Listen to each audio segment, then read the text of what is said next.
de volta com o nosso podcast para mais um episódio. Eu quero aqui agradecer a companhia dos nossos queridos amigos que comparecem hoje no nosso estúdio, fazer um convite para você curtir bastante esse tema, curtir e compartilhar depois o nosso trabalho. Nós estamos aqui na Faculdade Zarnes de Tumbiara. O nosso podcast fala de saúde, fala do curso de medicina e de vários outros temas relacionados. Para falar hoje de um assunto extremamente importante, nós convidamos Dr. Rafael Lopes Rocha e Dr. Marcos Pereira da Silva, né? Hoje, o nosso tema, ele é um tema que muitas vezes é lembrado principalmente no mês de novembro. Nós vamos falar de câncer de próstata, principalmente em uma campanha que começa agora com o Novembro Azul.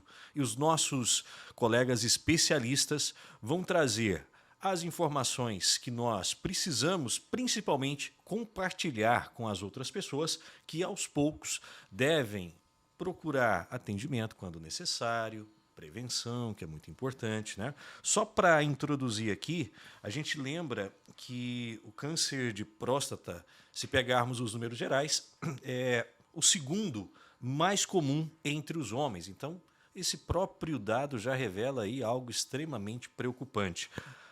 Essa noite conosco temos aqui Dr. Rafael Lopes Rocha, que é graduado em Medicina pela Universidade Federal do Triângulo Mineiro. Atualmente é médico urologista e médico cirurgião geral pela Unimed da Regional Sul de Goiás. Acompanhando a nossa entrevista de hoje, Dr. Marcos Pereira da Silva, graduado em Psicologia, mestre em Psicologia pela Universidade Federal de Uberlândia, atualmente é nosso colega professor aqui na Faculdade de Medicina de Itumbiara. Ele também é professor do curso de Psicologia da Faculdade Santa Rita de Cássia. Sejam muito bem-vindos. Obrigado, gostaria de agradecer o convite, a oportunidade para a gente estar aqui conversando um pouquinho sobre esse tema tão importante, né, quebrar às vezes alguns tabus que ainda existem, né, aí na sociedade, trazer um pouco de informação, né, e discutir alguns temas, um bate-papo, uma coisa simples, tranquila, para a gente passar essa informação aí com qualidade para as pessoas. Queria dar as boas-vindas aí aos espectadores, aos ouvintes, né, e desde já me colocar à disposição para qualquer questionamento, qualquer dúvida. Hoje a gente está aqui para tentar ajudar e colaborar, trazer um pouquinho de informação de qualidade, discutir sobre um tema tão importante. Perfeito, maravilha.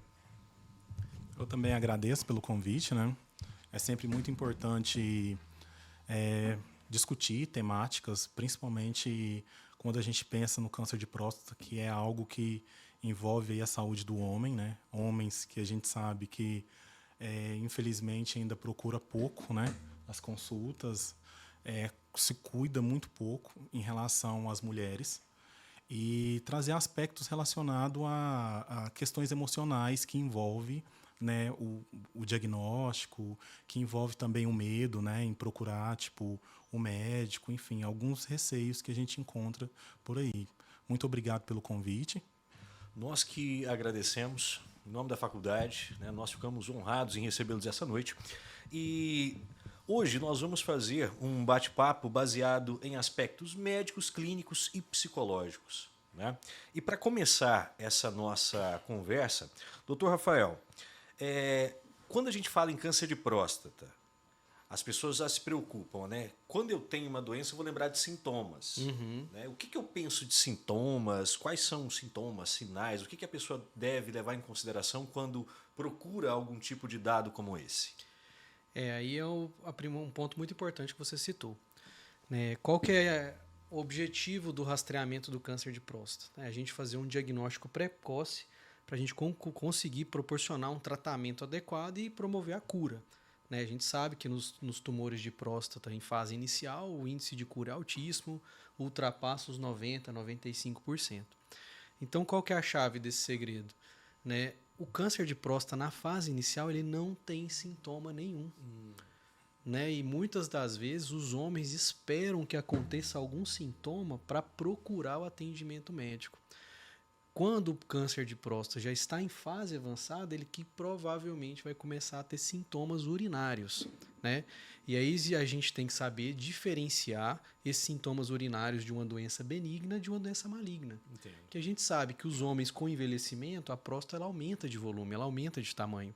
E esse crescimento benigno, que é muitíssimo comum e vai acometer todos nós homens, ele sim causa sintomas urinários. Entendo. Desde dificuldade para urinar, o jato mais fino, o jato mais fraco, aumento da frequência miccional, às vezes algum sangramento urinário. Então, quando o paciente chega no consultório nosso, consultório de urologia, a gente tem que saber se aquele sintoma está relacionado à doença benigna ou maligna. Geralmente, o tumor de próstata em fase inicial, ele é assintomático. Já o tumor em fase avançada pode ter os mesmos sintomas de uma doença benigna. Muito interessante, porque a gente lembra o seguinte, como eu mencionei, as pessoas vão esperar um sintoma e aqui o segredo é, não tem. Justamente. E se eu demorar a procurar, a gente cai naqueles 5% que seria de uma maior preocupação com o tratamento, né?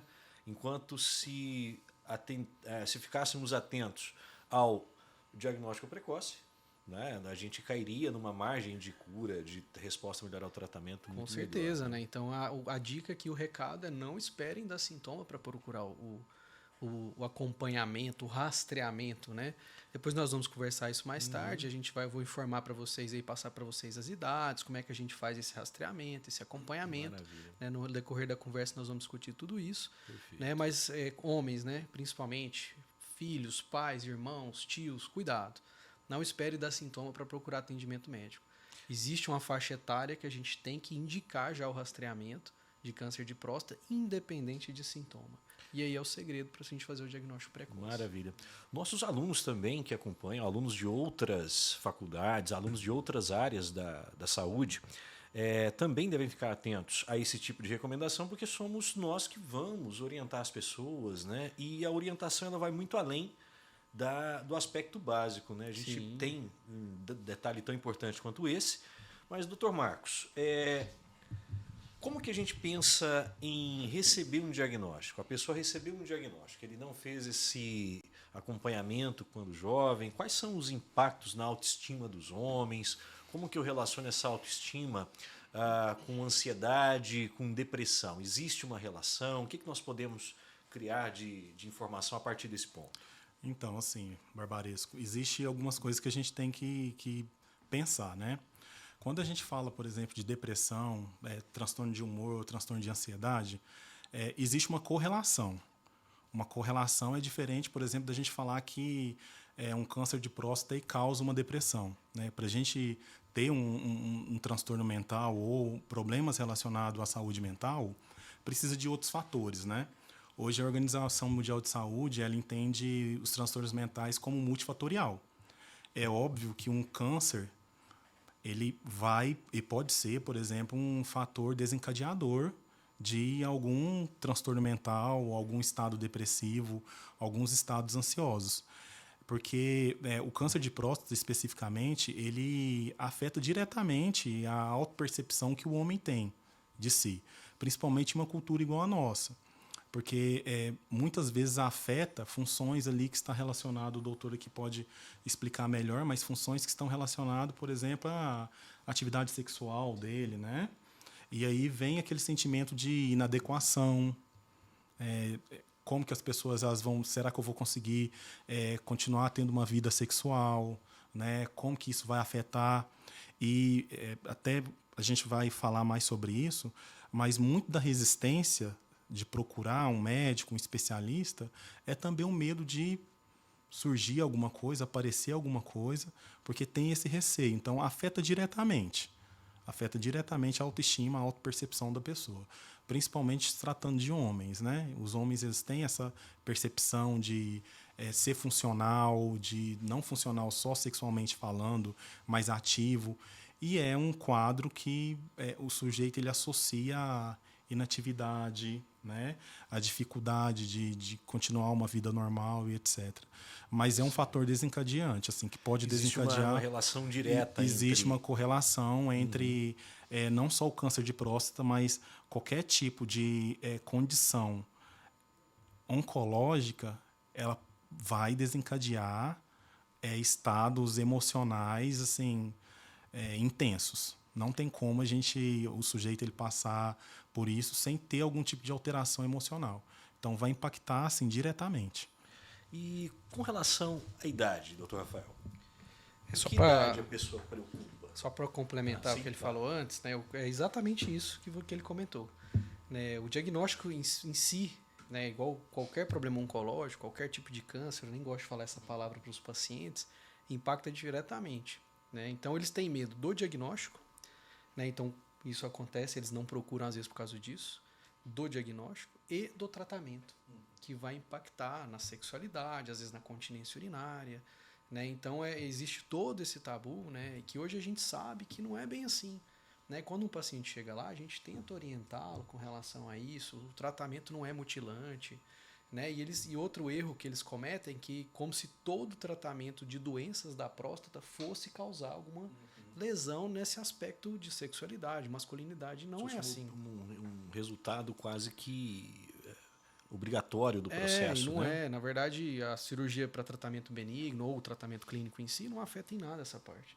Mas ele tem esse preconceito, esse medo, exatamente como ele falou. Isso é uma experiência própria de consultório, quando a gente dá o diagnóstico, tem esse impacto emocional nele e na família, né? E também tem essas consequências todas que afastam ele do acompanhamento médico, do urologista, essas coisas. Então isso a gente observa claramente. Maravilha. Agora a pergunta com relação à idade. Sim, porque assim, uma questão que surge geralmente a gente tem lá várias informações que são divulgadas e fala, olha, idade X para isso, idade, né, sou mais velho, sou mais jovem, mas pegando aqui o que nós temos de dados atuais, né, o que seria importante nesse aspecto? Bom, existem idades bem definidas, né? Eu utilizo o critério da Sociedade Brasileira de Urologia, que é a minha sociedade de especialidade. Existem outros critérios no Brasil e fora do Brasil, né? Nos Estados Unidos é diferente, na Europa é diferente, até porque a população é diferente. Né? Então a gente utiliza como base a população brasileira. Né? Então, antigamente era uma idade mais precoce, viu-se que não tinha tanta necessidade. E aí, agora, o que a gente preconiza? Né? Sociedade Brasileira de Urologia. Se vocês forem lá no site, vai estar escrito lá, até vai ter no site tem um acesso para pessoas, qualquer pessoa pode acessar lá, tem palestras, enfim, coisa para o paciente mesmo, para o leigo. Né? Mas o que eu passo para os alunos, o que acontece? Rastreamento para câncer de próstata. Idade, dos 50 aos 75 anos. Para quem não tem fator de risco. Para quem tem fator de risco, dos 45 aos 75 anos. Por que é isso aí? A gente sabe que naqueles pacientes que têm fator de risco, o tumor em geral aparece de maneira mais precoce e de maneira mais agressiva. Então a gente tem que descer essa idade e aí por vários estudos científicos determinou-se que seria 5 anos a menos. Antigamente era 40 e 45. Aí passou, mais ou menos uns 10 anos atrás, teve um congresso 45. E aí mudou para 45 e 50. E existe essa idade limite de 75 anos que a gente considera, porque viu-se que a partir daquele momento, dos 75 anos, se caso houvesse um diagnóstico de um tumor maligno de próstata, provavelmente seria um tumor indolente, que não causaria nenhuma sequela nesse paciente, ou que seria um diagnóstico isolado, sem, vamos dizer assim, repercussão clínica para o paciente. Existe uma teoria, né, que a gente até brinca aí nos congressos, que o câncer de próstata é um tumor do envelhecimento. Então, se todos os homens chegassem aos 100 anos, todos teriam. Mas nem todos teriam sintoma ou necessitariam de tratamento. Né? Porque o tratamento envolve uma série de outras coisas. Né? Tem vários tipos de tratamento, pode gerar alguma sequela, pode gerar alguma comorbidade. Né? Então a gente indica o tratamento para aqueles pacientes que a gente sabe que tem uma expectativa de vida maior. Né? Então se o paciente, às vezes eu pego no consultório um paciente de 90 anos, que foi lá num lugar X e fez um PSA. O PSA veio alterado. Eu já sei que o PSA dele vai vir alterado. Com certeza. Por quê? Por causa da idade, por causa de uma série de fatores que nós vamos conversar até disso aqui também. Né? Então, assim, tem que ter um certo cuidado. Os exames que a gente utiliza para rastreamento, eles não podem ser solicitados de maneira aleatória. Né? Porque aí a gente perde parâmetro e aí a gente começa a superindicar exames e fazer alguns diagnósticos desnecessários. Né? O paciente é hipertenso, diabético, tem uma série de comorbidades e fazem um diagnóstico lá de um câncer de próstata. E aí Precisa tratar? Nem sempre. Verdade. E aí entra o que nós havíamos falado agora do aspecto psicológico. Sim, né? sim. paciente está devidamente controlado, com suas comorbidades e tudo, aí alguém vai lá e pede um PSA que vem alterado, né? Não vou falar valores aqui por enquanto. Aí pronto, aquilo ali na cabeça dele virou um problemão, porque aí se ele pediu e está alterado, eu vou deixar por isso. Aí agora eu tenho que avaliar, investigar, ver necessidade diagnóstica, às vezes tem que fazer uma biópsia, que é um exame invasivo, e às vezes até confirmar o diagnóstico, que às vezes ele não precisaria de nenhum tratamento, apenas um segmento. Né? Um paciente, incrivelmente eu peguei um paciente no consultório algum tempo atrás de 106 anos. Caramba. E pediram um PSA para ele. E ele veio com PSA. E nem estava tão alterado. Estava um PSA tranquilo, né? Entre aspas. E veio para uma consulta aos 106 anos de idade, porque o PSA dele estava alterado e a família encaminhou ele para lá por conta do medo de um tumor maligno de próstata. Eu vou fazer alguma coisa com esse paciente? Eu vou operar esse paciente? Qual que é a expectativa de vida desse paciente? Exato. Então, assim, tem algumas nuances que a gente tem que saber fazer para não pedir exame de maneira indiscriminada. E também... Né? E aí, obedecer essa faixa etária. É lógico que existe uma margenzinha ali. 75, eu posso pedir 76, 70? Claro, se o paciente é um paciente ígeno, não tem comorbidade, você quer paciente bem de saúde, lógico, você vai estimar uma expectativa de vida para ele. Né? Mas a gente usa cegamente esse valor, mas a gente tem pequenas variações que são aceitáveis. Maravilha. Bom, Marcos, e o apoio psicológico? Pegando aqui esse gancho, a gente falou que não tem sintoma, que o homem pode apresentar ali um quadro de ansiedade, de depressão, por conta de relatos relacionando a vida sexual, as consequências de um possível tratamento. Como que o apoio psicológico poderia contribuir com esses pacientes?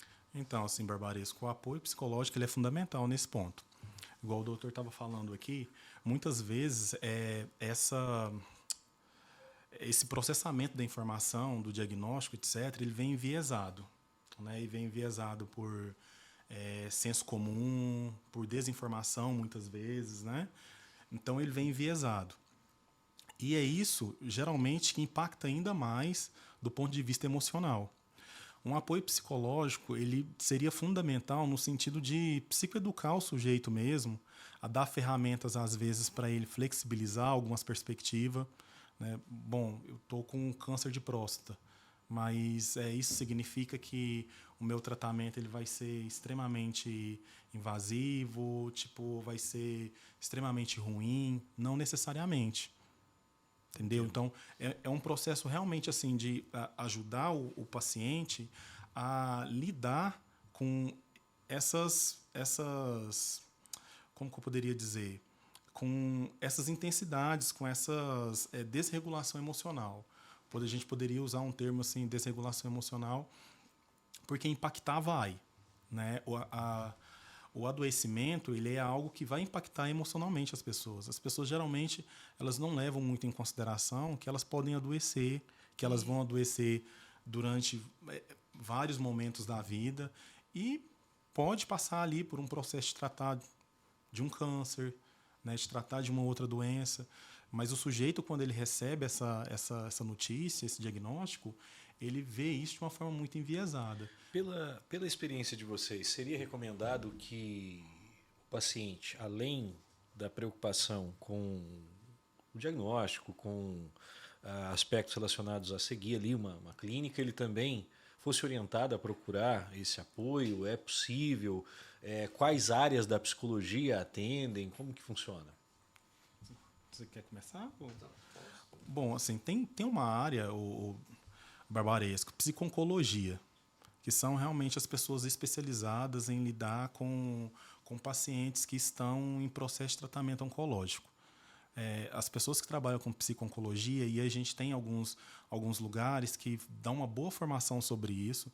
A USP de Ribeirão Preto, por exemplo, tem assim, profissionais excelentes nessa área, e são profissionais que lidam com vários tipos de câncer, né? Com vários tipos de paciente oncológico. Mas, respondendo a sua pergunta, nem todo paciente que recebe um diagnóstico de câncer, ele vai precisar de acompanhamento psicológico. Não são todos.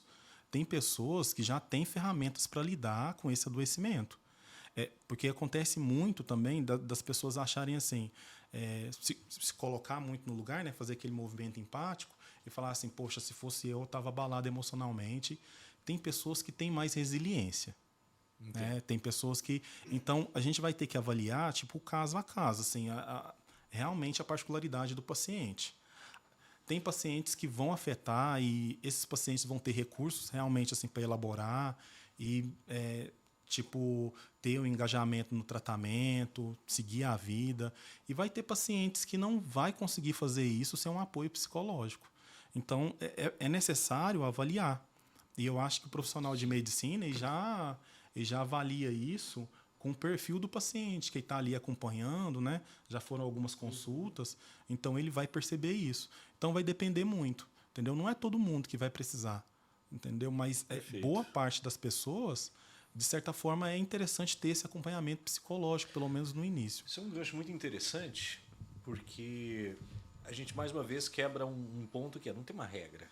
A gente tem ali particularidades. Então, assim, quem está nos ouvindo agora, nosso futuro profissional da área de saúde, né? Aluno nosso ou qualquer outro ouvinte, a gente deixou claro aqui que não tem uma única regra. Então a pessoa ela precisa sim sentir aquele impacto ali do choque às vezes, mas absorvê-lo e entender que nós temos caminhos. Né? Existem ali vários caminhos para lidar com esse tipo de situação. Você queria complementar? Na verdade eu concordo com ele, é exatamente isso que ele falou. Né? E essa questão do apoio, eu gosto muito de trabalhar isso aí com o paciente e com a família. Né? Então, sempre que eu vou dar um diagnóstico ou propor um tratamento, eu gosto de convidar os familiares, os mais próximos, para a gente discutir as opções. E no caso da próstata, eu até, vamos dizer assim, eu convido eles para participar dessa decisão de qual o melhor tratamento. Né? Isso ajuda demais o paciente. Isso dá muito suporte para o paciente. Realmente, alguns pacientes absorvem a informação e vão seguir o tratamento. Mas alguns precisam desse suporte para, primeiro, iniciar o tratamento e, segundo, para se manter no tratamento. Porque senão ele começa, ele às vezes não vê uma resposta inicial e ele abandona o tratamento. E aí então, coisa desanda. A gente está com outro ponto, né? A adesão ao tratamento. Exatamente. Né? A adesão então, ao tratamento que é muito importante. Exatamente. Né? Então é isso. E falando das características básicas do problema que a gente está tratando aqui essa noite, que é a questão do câncer de próstata, a questão da importância de campanhas como essa do Novembro Azul. Se a gente fala em fatores de risco, o que a gente pode considerar como fator de risco para câncer de próstata? Hoje em dia, basicamente, né, o principal fator de risco é a história familiar. A história familiar é um fator pesadíssimo, né, a hereditariedade que a gente considera caso tenha em algum familiar, principalmente de primeiro e segundo grau. Né? Pode aumentar até em 40 vezes a chance de ter um câncer de próstata. Isso é um número impressionante. Né? Então, assim, a gente... Fator genético a genética é implacável. Né? Se tem algum pai de algum aluno que teve, ou um tio, um avô, é importantíssimo que ele reinicie, né, seu rastreamento mais precoce ali aos 45 anos, porque a chance que ele tem é altíssima. Né? Então, um exemplo simples, eu conheço famílias aí que os pais, os tios todos tiveram, depois os filhos tiveram, os netos, não tem jeito, não tem como escapar. Existem alguns outros fatores, obesidade, que aí entra numa série de tumores, a raça negra, o tumor é um pouquinho mais agressivo, né, que a gente considera também como fator de risco, mas o fator mais pesado que eu considero os meus pacientes é a hereditariedade. E os hábitos de vida ali? Também entra. Entra como qualquer neoplasia, né? Qualquer tipo de tumor, os hábitos ruins, fumar, né? O tabagismo, o etilismo, né? O sedentarismo, isso aí pega não só próstata, mas toda uma gama de neoplasias malignas aí que a gente considera. Dentro desse contexto, aproveitando que a gente citou fator de risco, o grande destaque seria o fator genético, que joga lá para cima essa chance de vir a desenvolver um tipo de tumor como esse. Dr. Marcos, como que a gente cuida do medo? Então, Barbaresco, em relação ao medo, né? O medo está muito relacionado eu acredito assim, a desinformação. Eu acho que isso que a gente faz, né, que a gente está fazendo aqui, informando, passando com o doutor aqui, passando informações científicas, com evidência, eu acho que isso, de certa forma, faz com que as pessoas elas comecem a se desensibilizar do assunto, entendeu? Discutir de uma forma assim um pouco menos receiosa, menos assim com evitação, com negação. Eu acho que o processo de conscientização ele é o principal para a gente lidar com medo em relação ao câncer de próstata. Mas tem outros aspectos também, né? A gente está falando, por exemplo, do câncer de próstata, mas isso poderia ser estendido para qualquer quadro de câncer.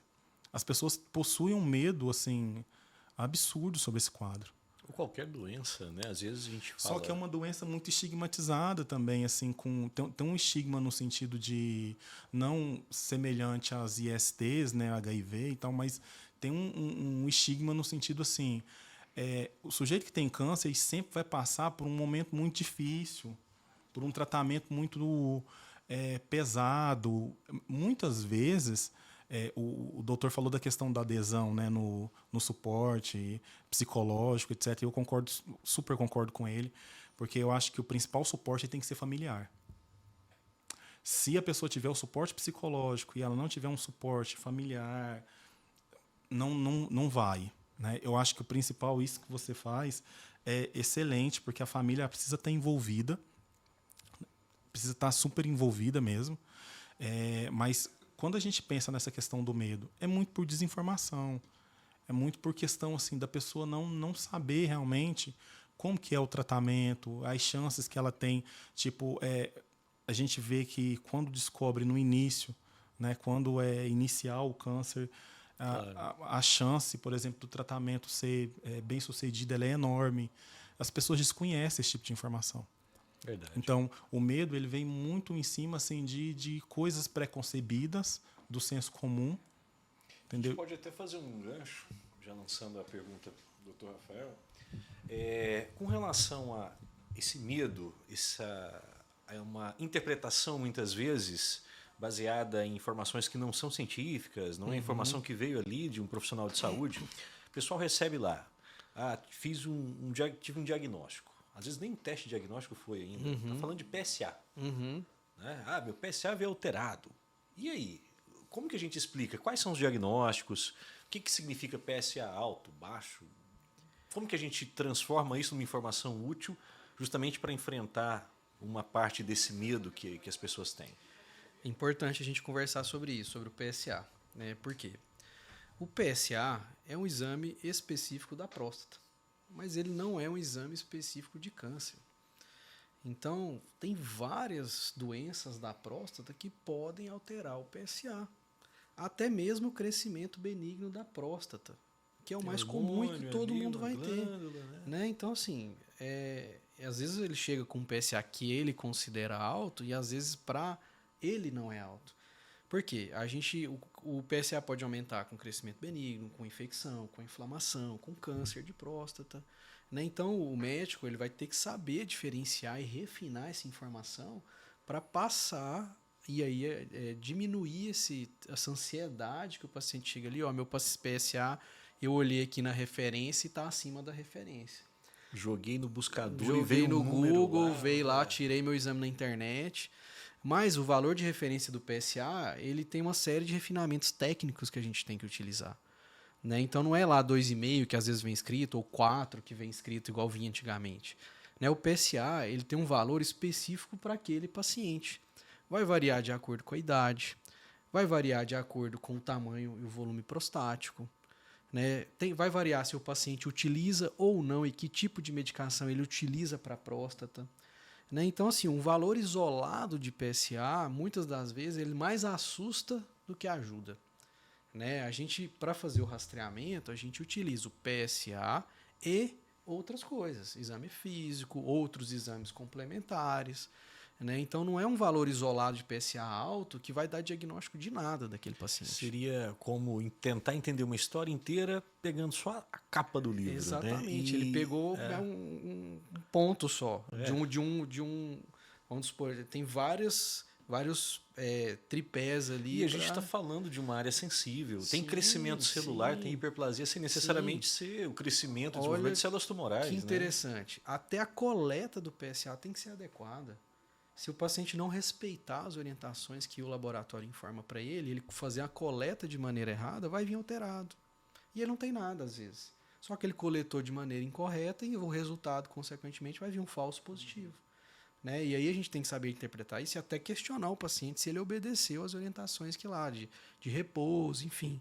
Entendeu? Porque senão a gente perde todos os parâmetros. Né? Então o PSA é uma coisa muito sensível. Às vezes o pessoal sai solicitando aí à vontade e não é bem assim. Né? A pessoa, o médico tem que saber discernir o que é um PSA alterado, o que é um PSA normal. Aquele valor de referência que vem escrito no papel, no Google, na internet, esquece. A gente tem que avaliar outras coisas. Precisa de uma informação completa, né? Exatamente. Ou melhor, uma informação adequada para isso. Né? São complementares as informações. Um valor isolado não quer dizer muita coisa. Pensando em informação, a gente tem ao longo do ano vários meses atribuídos ali a diferentes tipos de necessidades. A gente fala de Outubro Rosa, Setembro Amarelo, existem as explicações por trás das cores, dos motivos que levam a esses movimentos. Nós sabemos que esses movimentos são importantes, né, para justamente dar essa informação correta. Mas se a gente pensa em ambientes corporativos, em ambientes institucionais, como que a gente pega esse aspecto psicológico? Qual que é a importância das empresas, dos ambientes onde eu tenho ali a possibilidade de falar com várias pessoas ao mesmo tempo e promover essas ações? Então, uma companhia que promove um evento do Novembro Azul, uma companhia que promove junto aos seus colaboradores um evento para falar de Outubro Rosa, tem impacto psicológico? Isso ajuda na conscientização das pessoas? Isso ajuda, sim. Existe uma correlação assim, significativa em relação à questão da informação. Vamos pensando especificamente nos ambientes corporativos, né, institucionais. Essas campanhas são de suma importância para diminuir aquilo que você me perguntou anteriormente, do medo. O que é o medo? Né? Vamos pensar, voltando para a gente relacionar. Sim. O medo, ele é uma antecipação real, ou, né, vamos pensar ele no sentido de uma resposta do organismo. É uma reação a um possível risco, a uma possível situação que vai causar risco à sua vida ou algo do tipo.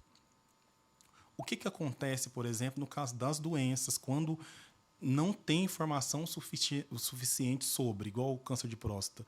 O sujeito pode antecipar situações de risco, situações, por exemplo, que causa ali preocupação, tira sono, etc., por desinformação. Então, o sujeito ele descobre um câncer e já pensa, opa, vou ter que passar por uma quimioterapia aqui.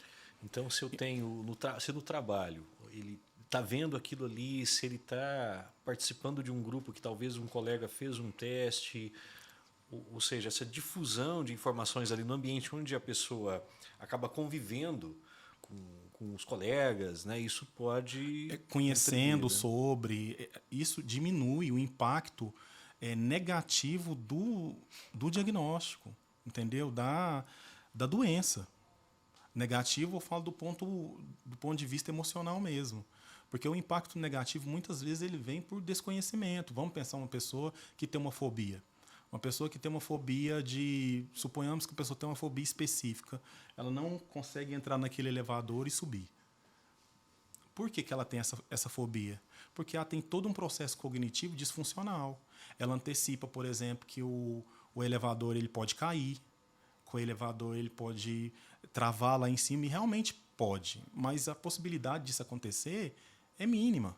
E acontecendo, tem possibilidades, ela pode ligar, pode esperar, pode fazer uma série de coisas. Isso acontece também nos casos de câncer. Tipo, a pessoa ela descobre ali um câncer, mas tem N possibilidades de tratamento. Tem vários níveis da doença em si. Então, quanto mais informação o sujeito ele obter sobre aquele quadro, melhor. E aí, não aquela informação do Google, como vocês estavam falando ali. Informação picada, sem que nexo, aí, igual quando uma pessoa descobre algum problema, ela vai lá e procura, suponhamos, descobre que tem uma infecção sexualmente transmissível, um HPV, joga lá no Google. HPV, aparece o quê?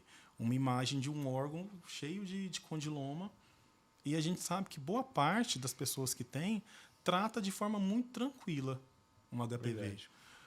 Então, quanto mais os ambientes corporativos fizer esse tipo de campanha, esse tipo de ação, essas discussões, porque eu acho que não é só colocar uma camisa azul e sair por quê, né? Por que eu coloquei essa camisa? Lacinho, o que tá por trás, não né? é isso, é entender a importância de discutir o assunto, o tema, trazer informações advindas de especialistas, de pessoas que lidam com isso no dia a dia, para desmistificar a questão da doença. Isso é fundamental. Trazer luz para o assunto. Sim, né? porque isso é extremamente importante, principalmente pensando no que diz respeito a faculdades que têm curso de saúde.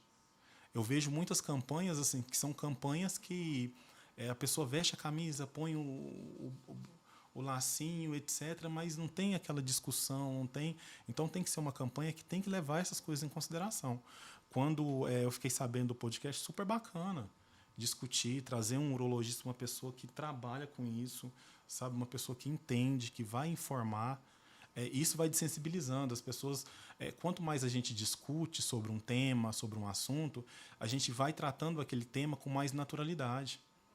A gente vai se desensibilizando daquelas, sabe, daqueles medos, porque você vai tendo informação. Perfeito. Você vai ampliando a sua perspectiva em relação àquele quadro.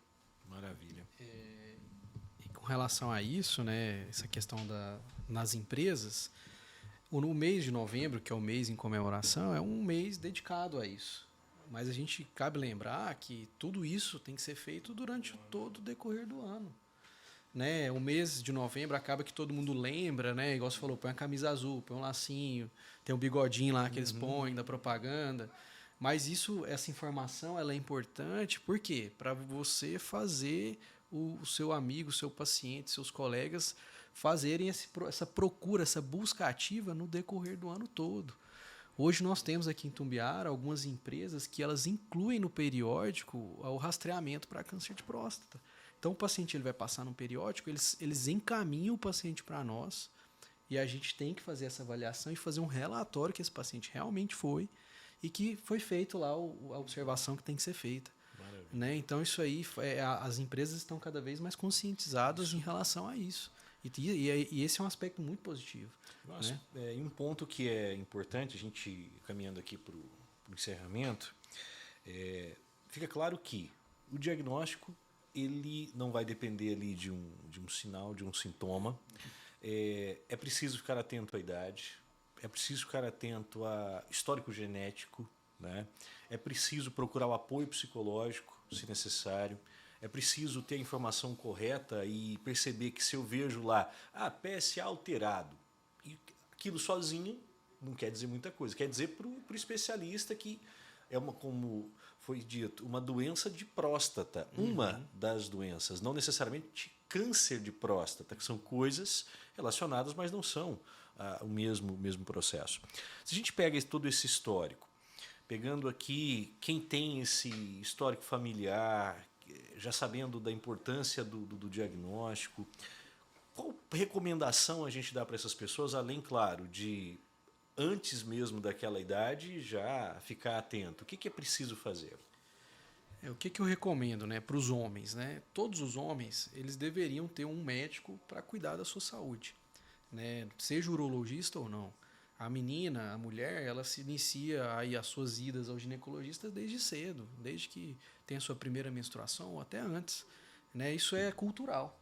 Né? O homem não. O homem ele deixa para procurar quando tem algum problema, seja de próstata ou não. Então, primeira coisa, a gente tem que quebrar esse tabu. O homem ele tem que também fazer os seus exames, assim como a mulher faz, periodicamente, seja anualmente, a cada 2 anos, enfim. Cada paciente tem a sua indicação. Né? Então, isso é a primeira informação que a gente tem que passar para quem está vendo, quem está assistindo. Né? O homem, como a mulher, tem que cuidar da sua saúde. Né? Então, vamos fazer exames vamos dizer assim, básicos. Avaliar uma glicemia para ver se tem diabetes, ver se tem histórico de diabetes. Avaliar uma dislipidemia, ver colesterol. avaliar a função renal, função hepática, enfim, tem uma série de exames que a gente pode fazer. Né? E a partir do momento que a idade vai avançando e chegando nessa fase de rastreamento de câncer de próstata, aí a gente inclui, né, o PSA e aí, logicamente, o exame físico, né, que todo mundo conhece, o toque retal. Né? Então, são exames complementares. O exame físico com o PSA, com isso, tem um embasamento para poder prosseguir uma investigação ou não. Existe um fato, né, importante para quem está vendo também, que existem até 30% de câncer de próstata que o PSA é normal. Pois é. E aí a pessoa vai lá e vai lá no laboratório sozinha, vez, não né? vai no médico, ela mesma vai lá, coleta um PSA, tá normal e segue. E aí lá na frente aquele PSA começa a alterar, mas ele já tinha um problema lá atrás. E aí quando a gente vai fazer o diagnóstico, já é um tumor avançado que já não tem mais condições de cura, a gente vai fazer um tratamento paliativo. Então, por isso que a gente não faz um ou outro, a gente faz um e outro. É lógico que existe uma série de exames complementares que a gente pode lançar a mão. Tem ultrassom da próstata, hoje em dia tem a ressonância da próstata, que é excelente para ver a próstata, consegue ver nódulos, enfim. Né? São exames de altíssima tecnologia que podem até ajudar na biópsia e até fazer o estadiamento, caso seja um diagnóstico positivo. Né? E lembrando, a gente tem os profissionais de saúde, psicólogos, médicos, biomédicos, enfermeiros, todas as pessoas que trabalham diretamente com os pacientes ali. Essas pessoas exercem o seu trabalho não para cuidar de doentes, mas muitas vezes para evitar que as pessoas fiquem doentes, para elas terem mais qualidade de vida. Então não vou procurar o urologista só quando eu estiver doente. Eu não vou procurar o meu apoio psicológico se eu tiver uma crise, alguma coisa. Nós precisamos, aos poucos, construir uma cultura que nos leve ao tratamento, ao encontro desses profissionais, antes de existir ali algum problema clássico de saúde. Nós queremos ficar bem, permanecer bem, não tentar reverter. Então a ideia é também trabalhar nesse sentido, nesse aspecto. Pessoal, eu quero agradecer, abrir o microfone aqui para vocês para acrescentarem alguma informação. Foi um prazer recebê-los aqui no nosso estúdio. Pena que o nosso tempo ele é curto, né? A gente não tem ali um período muito extenso para continuar batendo papo, mas tenho certeza que essas informações vão contribuir muito, tanto com os estudantes, os nossos alunos aqui, os alunos de outras instituições e também as pessoas que chegaram até esse podcast jogando lá na busca, né, câncer, próstata, está preocupado, ouviu as orientações aqui agora? Pega essas orientações, aprofunda e saiba trabalhar o medo, as preocupações e conte com os profissionais de saúde. Deixo os microfones abertos para vocês manifestarem as últimas observações. Eu gostaria de agradecer novamente a oportunidade. Eu acho que isso aqui é muito válido, né? Esse tipo de informação que a gente está trazendo para as pessoas, para os alunos, para qualquer pessoa que deseja assistir esse podcast. Informações bem diretas, bem simples de serem absorvidas, né? E claro, se a pessoa tiver mais alguma dúvida, quiser aprofundar no tema, ela pode procurar qualquer profissional da área, que claro que a gente vai estar à disposição para orientar e aí aprofundar nessa situação. Né? Deixo aqui o canal aberto para vocês, fico à disposição para a gente tratar de qualquer assunto dentro da área de urologia, né? Não só câncer de próstata ou qualquer outro tema que se sentirem à vontade, queiram discutir. Né? Igual você mesmo falou aí, se a gente fosse conversar aqui sobre próstata e câncer de próstata, a gente ficaria horas e horas e horas e o assunto não se esgotaria. Verdade. Porque são muitas nuances que a gente não consegue transmitir em tão pouco tempo. Né? Mas eu me deixo aqui à disposição, quem quiser entrar em contato, né? Depois eu posso deixar meus contatos aí para tirar alguma dúvida, discutir algum caso, enfim. Né? A gente está aqui para ajudar, para trazer informações, quebrar mitos e tabus, né, relacionados ao tema. E espero que tenha contribuído e ajudado aí aos espectadores aí a trabalhar melhor essas informações. Maravilha. Tá bom? Nós Obrigado, viu? ficamos muito gratos com a presença. Eu também gostaria de agradecer o convite, né? Fico aqui à disposição para discutir outros temas relacionados à saúde mental.